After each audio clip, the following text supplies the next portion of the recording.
Morning class. It's Sir Gerald again. So again, I will since Mom Katrina is still on her maternity leave, I will still continue to discuss some concepts in Chem Zero or what we call fundamental chemistry. So for today, I will be looking into the structure of an atom and quantum numbers. So this may be scary for some of you when we talk about quantum. Actually, when we talk about quantum numbers, we just saying that it's numbered, where it is quantized, it is countable. So we will be looking into atoms in that way.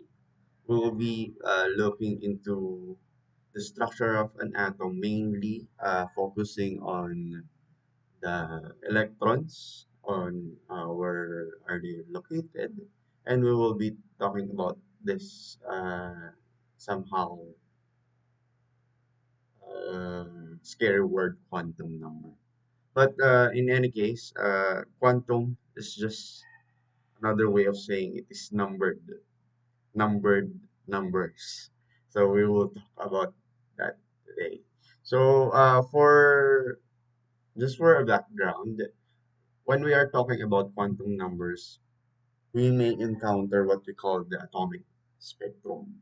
By atomic spectrum, we were just saying about the light.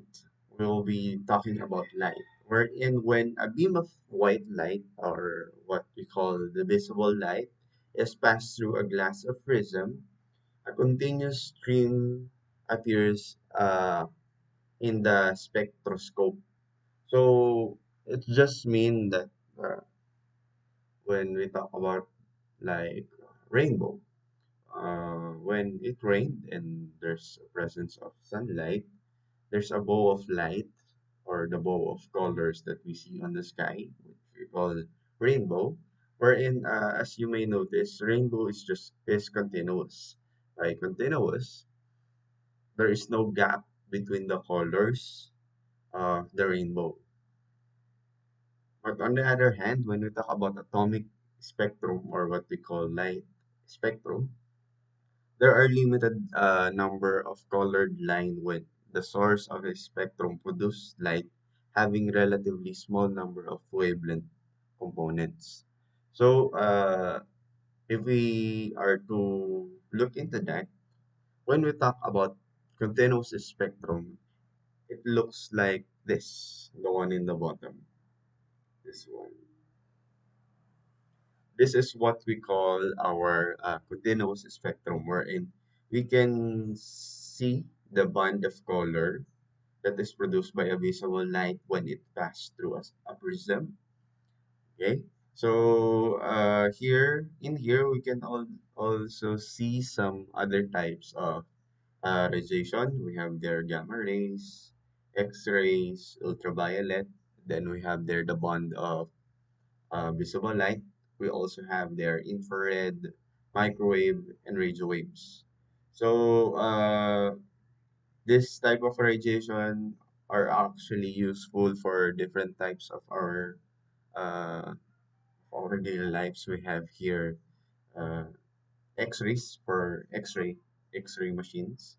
We also have sun lamps. Sun lamps are used for growing plants inside a house. We also have heat lamps, microwave ovens, police radars, and satellite stations. Uh, the band of waves used in that is between the infrared and microwave. We have also the UHF TV or the signal of our televisions when we are not using cable. Uh, the bands of our phones or the signals of our phones actually is microwave or radio wave between those two. And also we have FM radio and AM radio. So when we are to talk about the continuous band, this continuous band is actually in between or located in between visible light spectra, wherein the wavelength of the visible spectra is between 400 nanometers to 700 nanometers. Okay, so that is what we see when we look into light that pass through a prism. We may see this continuous band uh, after the light passes through, or after visible light passes through a prism. So when we talk about atomic spectra, let's say if we are to pass through, or we create light using a hydrogen. Okay, let's say we contain the hydrogen in this tube, or this discharge tube, and we use a high voltage to produce light using that bulb, and we let the light pass through a slit into a prism. We will not be seeing a continuous spectrum. Instead, we will be seeing this type of spectrum wherein there's this is what we call the line spectrum, or what we call the atomic spectrum. So for a picture of that, this is actually the line spectrum, or light emission spectrum of hydrogen atoms. Okay, like I said earlier, if we are to put hydrogen atoms, or hydrogen in that tube, and we use high voltage to produce light, we will not be seeing any continuous spectrum.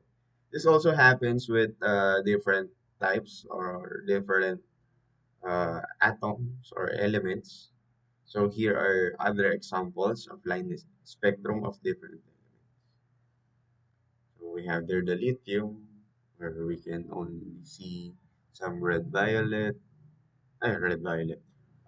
orange, then to orange, then blue, and indigo. Okay. So we have there sodium, that only produces yellow light. We have there potassium, that have somehow reddish, and on the other side we have there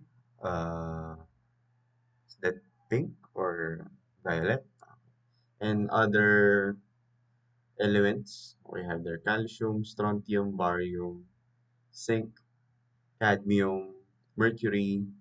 So also we have there the hydrogen, we have there helium, neon, and argon. As you may see here, each line spectra, or we call them bright light spectra, is different for every element. It is unique for every element. Okay, so you may pause the video if you want to look into this. Okay, so on this, you may be asking why. Why does different element produce different bright light spectra? Or in other words, why does unique elements produce unique bright line spectra? So it has something to do with the atomic structure of the atom itself. So by atomic structure, we will be talking more about that using what we call the Bohr atom. So for those of you who didn't know who is Bohr, Niels Bohr actually proposed a system to explain how hydrogen atoms emit and absorb energy as radiation. Using this concept that is proposed by Niels Bohr, uh, numerous studies were done to produce, or to identify elements simply by using them as light source, or using those elements to produce light, and examining their bright line spectra. Okay? As proposed by Bohr, Electrons can revolve around the nucleus in certain circular orbits only, and these orbits corresponds to definite energy level or quantum level. Okay, so by that, uh, in any atom, there is what we call the ground state and the excited state. Ground state In ground state, electrons of an element revolves around the smallest orbit, thus having the lowest energy that the electron has. And in the excited state, electrons absorb energy in the right amount and jump to higher energy state. So, by that, when we talk about Bohr atom, if we are to say that this is the nucleus, and from our past lesson, we have studied or we have discussed that the nucleus contains the protons or the positively charged part of the atom, and the neutron, which is the neutrally charged part. So, when we talk about Bohr's atom, there are just concentric circles, or there are just circles, wherein these circles contain a number of electrons, and these electrons may jump from one state to another. So by jumping one state, these circles are actually what we call the energy level or the quantum level. When an electron jumps from a lower, this is the lower energy level, to higher energy level, it must absorb it must absorb some sort of energy to be able to jump. And that energy is quantized or numbered, or it is measured. So in that, this is a more or a better illustration of the Bohr model of atom. So if we have here the energy levels: energy level 1, energy level 2, and energy level 3.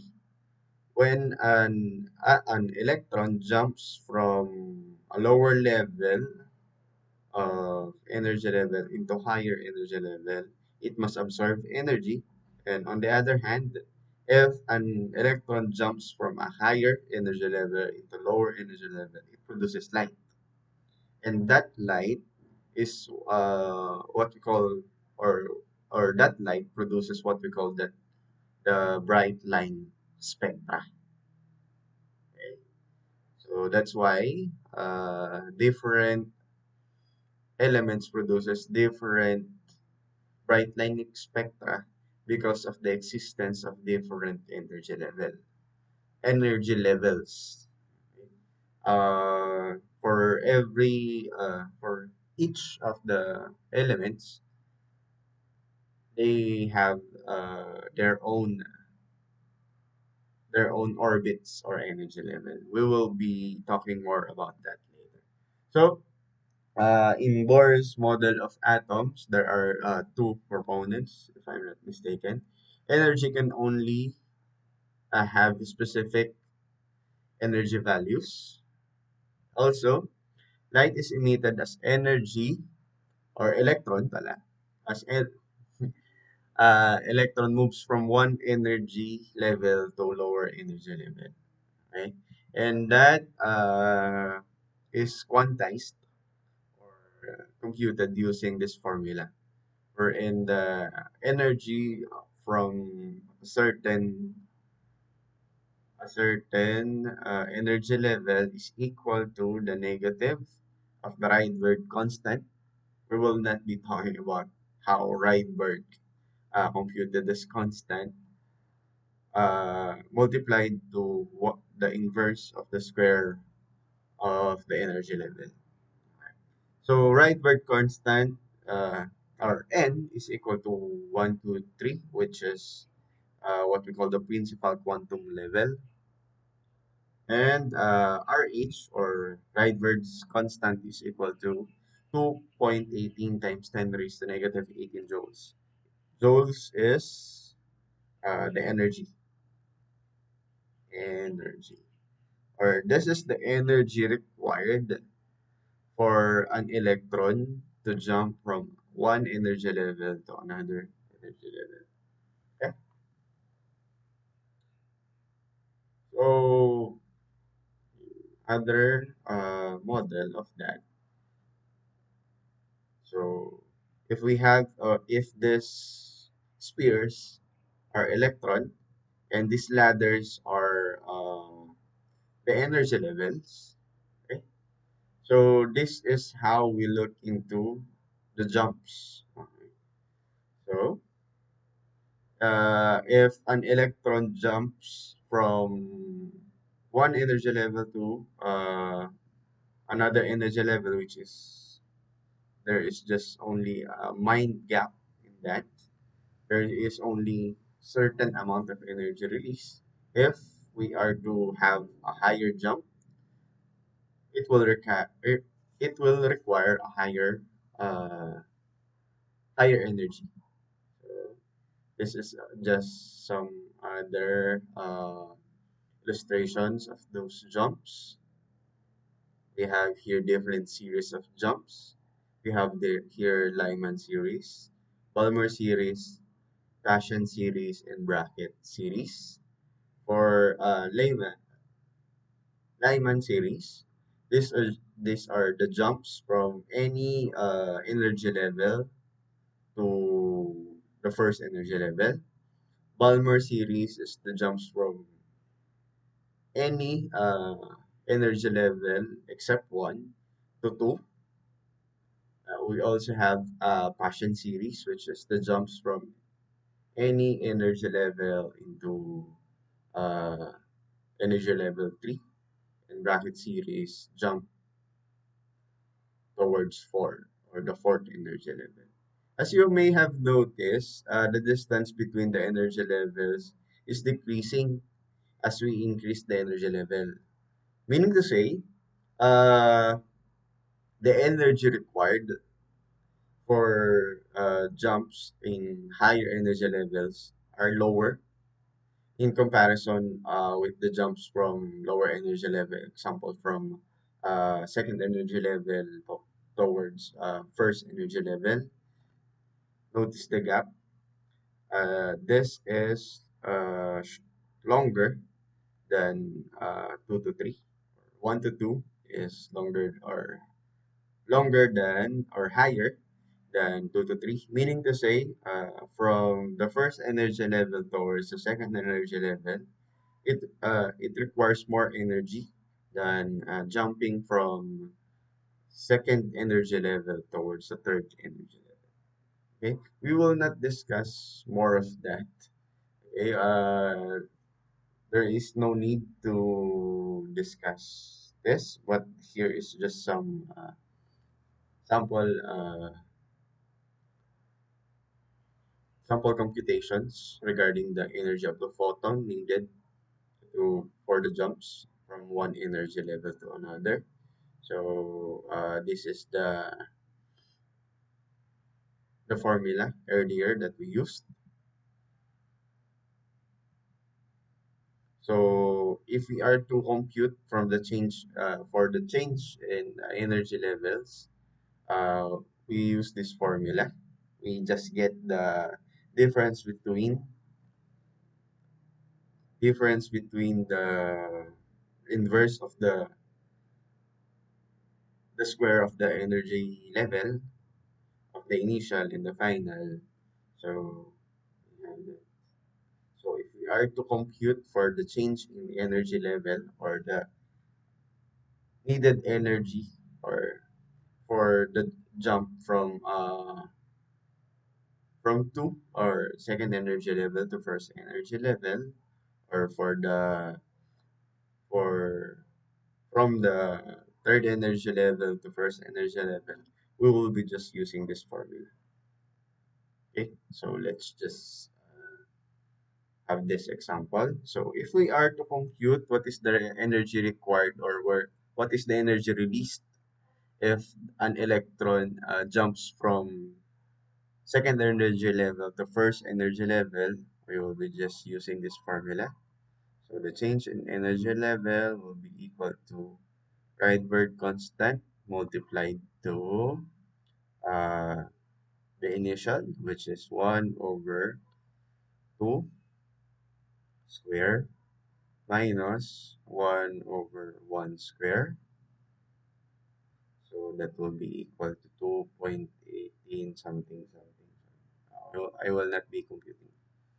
So that will be equal to RH 1 over 4 minus 1. So that will be negative 3/4 RH. So if there is no such thing as negative energy, but the negative sign just entails that there is a release of energy from the system. So, there is a release of 3/4 uh, of Rydberg constant.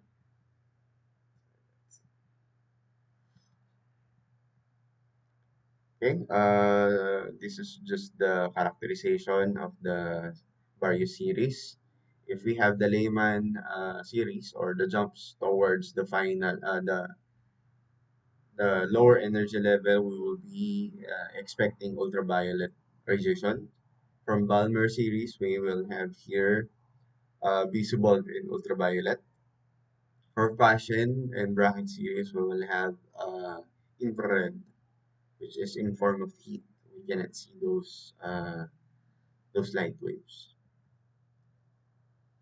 This is just another example of computation of wavelength uh, when a photon is emitted by a hydrogen atom when the electron drops from the fifth state or fifth energy level to the third energy level. So you just need to first compute for the energy using the formula we had earlier. So plugging in 5 and 3. So our initial will be 5. So that will be Ni. And our final is 3. So that will be Nf. So we'll have that. We have there 1 over 25 because we have 5 square. We have there 1 over 9 because we have 3 square multiplied to the Rydberg constant, which is 2.18 times 10 raised to negative 18 joules. So we'll have an energy of negative 1.5 times 10 raised to negative 18 joules. So that is, again, negative because it is released from the hydrogen atom. So using the Planck's formula for computation for the energy of the photon, we have here Planck's constant times the uh, speed of light, which is c, multiplied by the wavelength. So if we are to compute for the wavelength, uh, we will be just doing some algebraic manipulations. So we'll have here wavelength is just equal to Planck's constant times the speed of light times the energy of the photon. We have there the energy of the photon, which is negative 1.55 times 10 raised to negative 18 joules. We also have speed of light, which is 3.00 times 10 raised to 8 meters per second.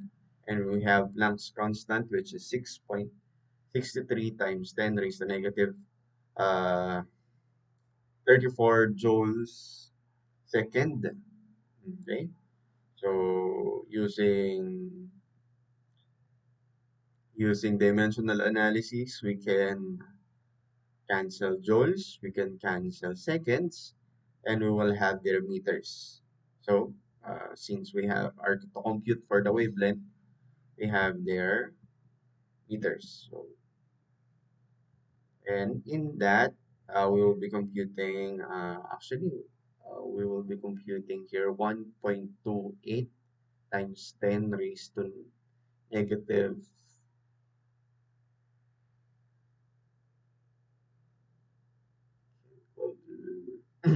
but you may compute that using your scientific notations, and that can be computed to 1280 nanometers. Again, this is not visible. It falls around the microwave and radio waves. So in that, we had there the undetectable by our eye wavelength. So again, why is energy or electron energy is quantized? It is quantized because De Broglie reasoned that electron is both particle and wave. So in that, we'll be using the particle and wave theory. So you have that. So wherein U is the velocity of electron, M is the mass of electron. So we will not be computing this. This is reserved for actually for higher chemistry. So we will not be talking more about this. But to end this part of the lecture, we have here some chemistry in action. We have here uh, laser. So laser actually uses light and ruby rod to have a focus light beam. As you may have remember, uh, this is actually due to the jumps of the electron inside the ruby rod that releases photons, wherein those photons are actually intense, on energetic and coherent. Meaning to say, the type of photons that is released from the ruby rod has the same wavelengths, right? Due to the concept actually or due to the concept again of atomic spectrum. And another use of the atomic spectrum or the light spectra is what we call electron microscopy. Using electron microscopy, we bombarded the object that we like to look into with electrons, and uh, using the photons, or by examining the photons released by the object, we can look into their structure. So in here, using electron microscopy, we can look into the sickled red blood cell from the same person. So this one is the red blood cell. This one is the sickled red blood cell. This is captured using electron microscopy. So what they do is they bombarded the red blood cells, both of the red blood cells with electrons. And due to that, there will be a release of photons due to the absorption of energy by the by the atoms in the red blood cells, and that atoms will then provide an image of the sickled red blood cell and the red blood cell. Okay, and lastly, we have here another image, or an STM image of iron atoms on copper surface. As you may have noticed, this blue part is the copper sulfate surface, and this is the iron atoms. As you may notice, they release different types of visible spectra. The blue part is the copper, and the red part is the atom. Alright, so that will be all for this part of the video. We will be cutting the video short, so and I will be uploading another video regarding the quantum number itself. This is the lecture regarding atomic spectra. See you later.